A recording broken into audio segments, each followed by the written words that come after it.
The Western countries cannot live without African continent, using our fellow African brothers to destroy ourselves. We want peace in Mali and welcome the dropping of French as an official language in Mali. That is one progressive movement. Doesn't mean French cannot be spoken, but to say we have conquered the imperialists and colonizers and continue to have their languages as official languages is self-imprisonment. We call for peace in the land of Thomas Sankara of Burkina Faso, who paid the price of his own blood by the coup orchestrated by the Western. We call for peace in Sudan and reconciliation of the Sudanese people, who are tired to see the silence of the international community towards the continuous bloodshed in the eastern DRC. The Western countries supporting some neighboring countries in DRC to destabilize the eastern DRC.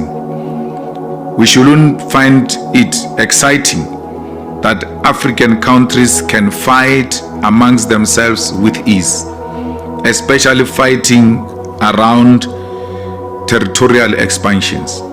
Africa is one country, it's not even a continent. These borders we see and we experience here in our continent were imposed on us by the imperialists. No African brother should derive pleasure out of killing other African people. We say this because we are advocating for one Africa with one currency, with one legislature, with one military and one president. The unity of Africans is a threat to Europeans.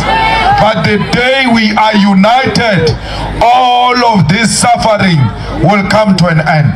These borders you see today are artificial borders imposed on us by colonizers who went into some conference and decided to divide Africa amongst themselves, that the British will control here, that the French will control there, that the Spanish will take this bush. Divided Africa, not because they had the interest of Africa at heart, but they were pursuing their own colonial conquest of Africa. Africa is not a continent per se, it is a country. Good question, and the answer is simple. Is because if a great power, look at Gaddafi, what happened to Gaddafi?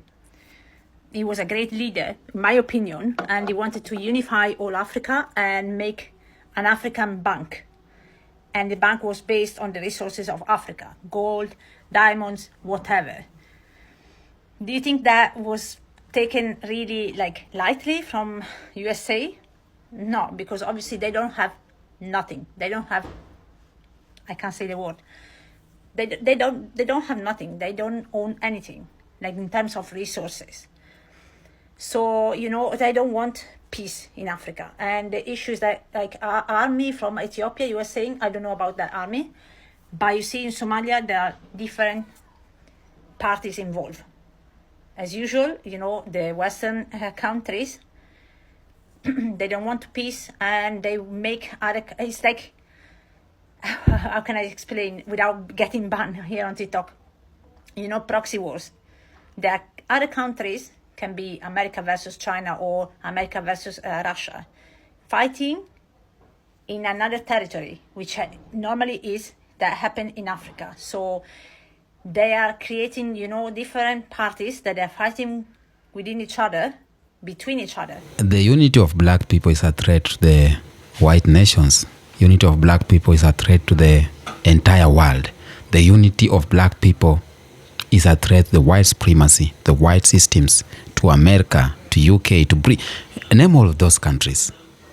I'm saying this because that is the only weapon we have as black people. The only weapon we have is unity. Welcome to this YouTube channel.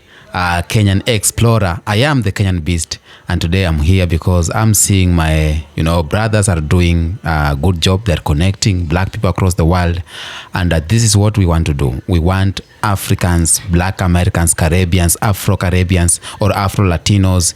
We want the unity of black people, and that's why I'm here today to deliver one message, and this message is the message of unity.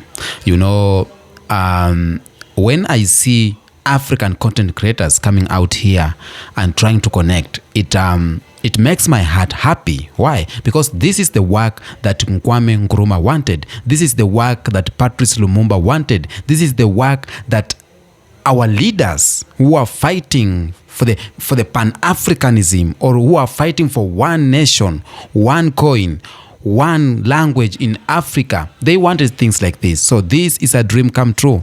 Wherever they are seeing what our brothers and sisters are doing across the continent, and they are happy because we are connecting.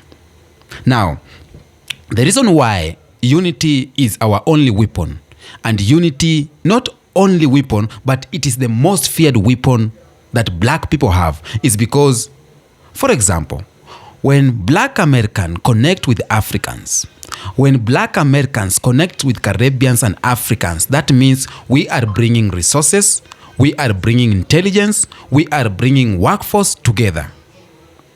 When you look at Black Americans as the most influential society or community in terms of cultural, their culture is very influential. They are the leading one. When you look at sports, when you look at music industry, Black Americans are leading. Now, when you bring the influence of Black American and fuse it with the manpower or the resources of Africa, then boom, something great happens. When you take it's called what?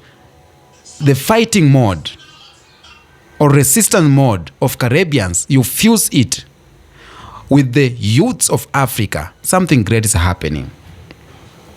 Now, another example, Black Americans have more than 1.6 trillion spending power in America. So they are the one leading in spending in America. That means that when they even bring a quarter of their spending power to Africa, it means something else. Okay? You know what that means?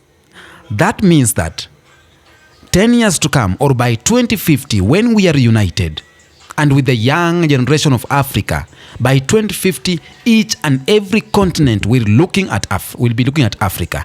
Each and every country will be looking at Africa.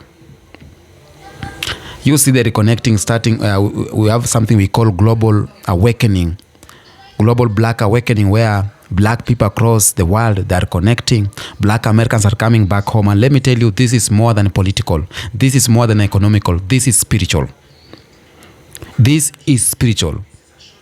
Our enslaved Africans, the ancestors of enslaved Africans, they dreamed of this day. When they were in the plantation field, when they were in the cotton field, in the sugarcane field, they were singing songs that was predicting that a day like this will come, where our lost cousins and sisters will come back to the motherland.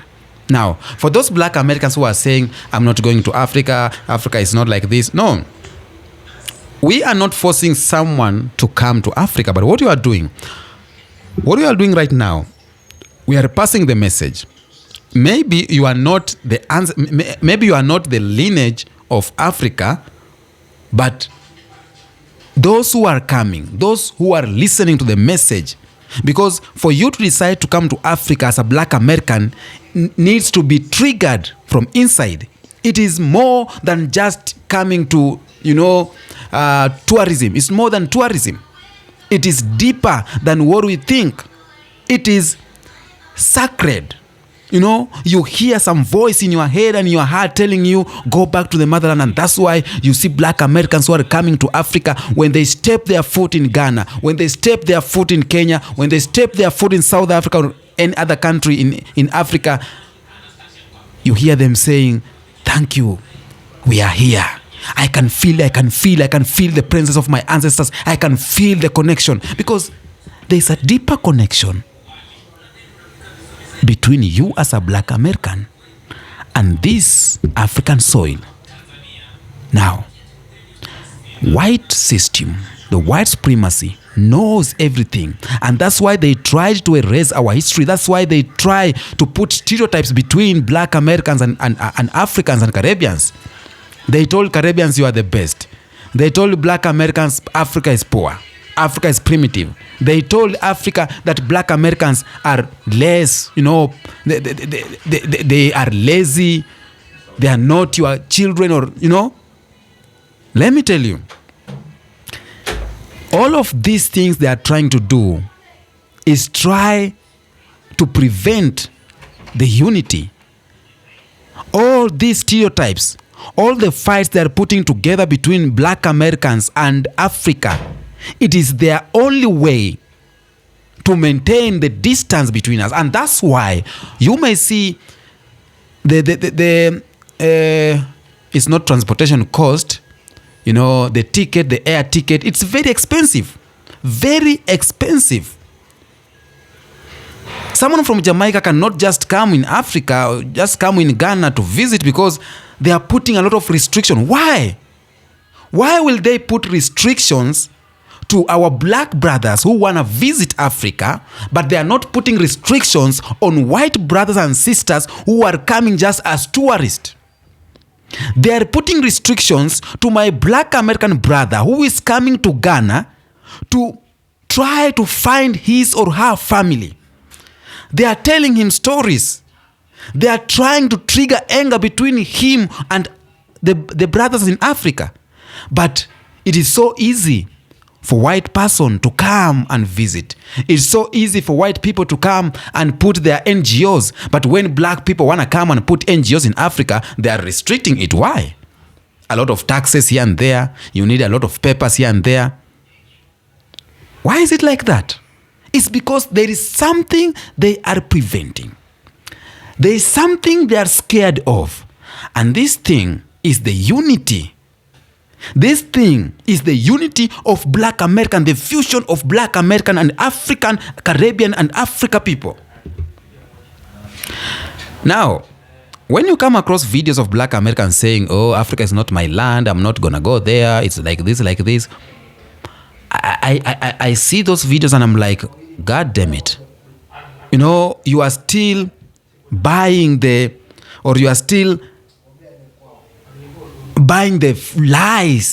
lies that you were told that America is the dreamland, the lies that you are told that without America there is no world, the lies that you are told that Africa is poor. You are still buying that. But come on, it is 2025. And 2025, it is our minds are open. In 2025, we know a lot of things. Internet has opened our eyes. Right now, we get information, we get history at first hand. All the things they lied about us about Egypt, ancient Egypt, they lied to us about the pyramids, they lied to us about Jesus, they lied to us about the kings and queens of Africa. Right now, we are getting first-hand information from internet, and that's why the youth are waking up. You are seeing youths across Africa, from Burkina Faso, the youths in Kenya, the youths in Ghana, the youths in South Africa. They are like, we are not buying these stories anymore. We are not buying these lies anymore. We know when we are in Kenya, we know Ghanaians are our brothers and sisters. When we are in Ghana, we know South Africans are our brothers and sisters. When we are in Nigeria, we know Ugandans are our brothers and sisters. So what do we do as youths? We unite, we fight together, we fight the neocolonialism, we fight the puppets. Because with only the unity of African countries, great minds come out. Now, another example, let me tell you about the Sahel region. This is Mali, Burkina Faso. This is, I talk about the Western countries. Let me take the Sahel countries that have joined, They have united. And once they united, their first step was like, you know what? France, you need to get your face out of here. Take your soldiers out of our countries. Mission number 1, They united and they spoke to one language. You see what's happening in France. France is going down. You see what is happening. You know, these countries were just depending on African countries, were depending on Burkina Faso, depending on Mali, because they are the only countries that are funding them with the resources. But once we unite and we know this is bad and we need this good, that means that we are restricting our resources. So we are stopping exploitation. Okay? And when we do that, when we unite, imagine just 10 African countries uniting and saying no to America. 10 African countries uniting and saying no to the white supremacy, to the exploitation.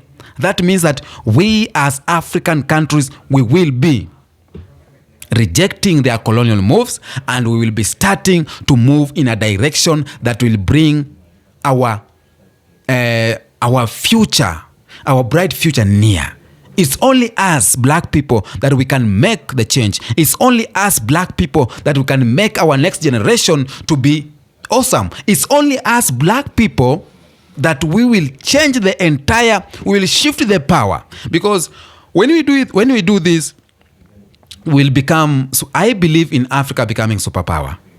I believe in Africa one day becoming the greatest continent. I believe in African countries one day becoming the most top countries in the world, you know. I believe in Kenya one day becoming the tech hub. I believe Ghana becoming the, you know, I believe on these things. So I will say this. We need to be united, Black Americans, Caribbeans, and Africans, because it's only by our unity we will achieve what we want as black people. Now, my message to my youths, because I see African youths across the world, across Africa, they are trying to bring the dream of our ancestors come true.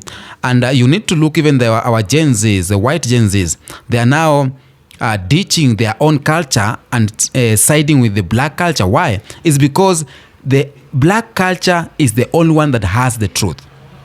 Black culture is the only one that gives life. You know?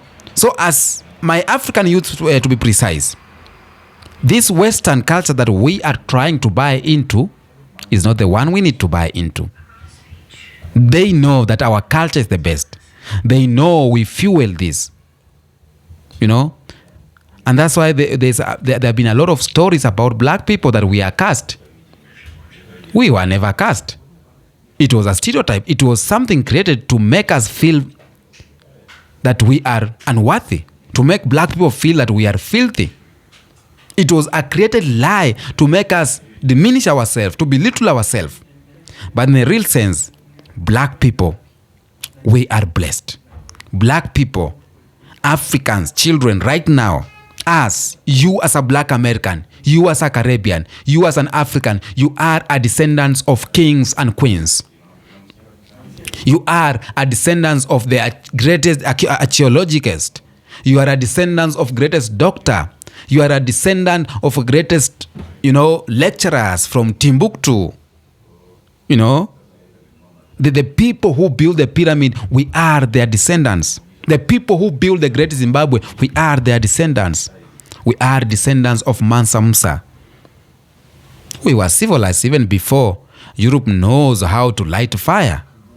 They were still living in caves, and we were already civilized. So we don't need to buy their lies. Go back to the books. Go back to the records. Learn your books. This is what I'm telling my youths and my older people who are watching this video.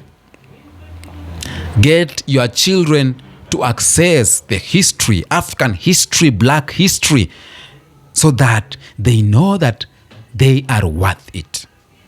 We are worth it. Africa is worth it. Africa holds 60% of natural resources in the world. We are worth it. So unity is our only weapon. We need to be united. We really, really need to be united. And my black Americans who are, they want to visit Africa, I want to tell you, Africa has 54 states, countries. You may choose countries. Somebody will tell you don't go to Africa because it is poor. Don't take all 54 countries as one state. We have Kenya, we have South Africa, we have Ghana, we have Nigeria, we have Burkina Faso. You can come to any country you feel to come. Right now, Kenya and Ghana is getting a lot of appeal because of the tech hub, agriculture. Kenya is welcoming. You can come and invest here. It's a business center. It's skyscrapers. It's top notch. So something is changing and something is shifting around the globe. Okay. Now, I'm going to end this video by asking you to kindly subscribe on this YouTube channel, Kenyan Explorer. This is one of the youths who is doing good job of connecting people. My name is Kenyan Beast. Some of you knows me. And whether you love me, please come here too and subscribe here, because we want to share the message to the world. The world must know that unity is the only weapon we have, and not only, but the best weapon we have as black people. It's more than protest, it's more than guns, it's more than, So, until next episode, I'll say, peace be with you.